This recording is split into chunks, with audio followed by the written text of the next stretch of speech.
Naam, kwingineko katika makala yetu kuhusu Ifahamu China, tunaangazia mji maarufu wa Shenzhen nchini China unaopania kuwa mji unaoongoza katika uvumbuzi na matumizi ya teknolojia ya akili mnemba. Tazama.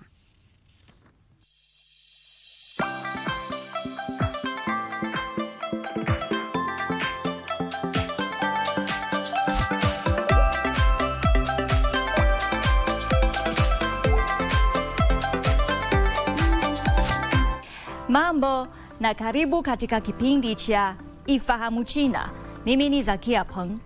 Mji wa Shenzhen ambao ni kitovu cha teknolojia nchini China, ambao tayari ni moja ya miji ya kisasa inayoongoza nchini China, inajitahidi kujijenga kuwa mji kiongozi wa akili bandia baada ya kutangaza mfululizo wa hatua mpya kuchochea ukuaji wa sekta ya AI. Lengo la hatua hizo ambazo zilitangazwa mwezi uliopita ni kuboresha maendeleo ya sekta ya AI kwa kupunguza gharama za utafiti, matumizi ya AI na kuanzisha miradi mipya kupitia uungaji mkono wa kifedha kwa zaidi ya kampuni 2,000 za AI mjini humo.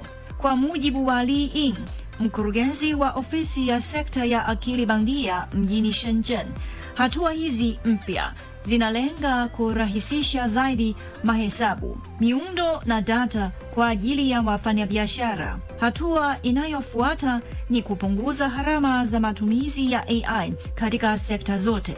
Ling pia amefafanua jinsi kuponi zinavyotolewa kama sehemu ya hatua zitakazosaidia ufadhili na uungaji mkono wa viwanda katika kuendeleza AI. Shenzhen unafahamika kwa maendeleo ya kimuundo mbinu ya kidijitali, utawala unaoongoza na data, na matumizi ya kiuvumbuzi ya teknolojia katika usimamizi wa mji.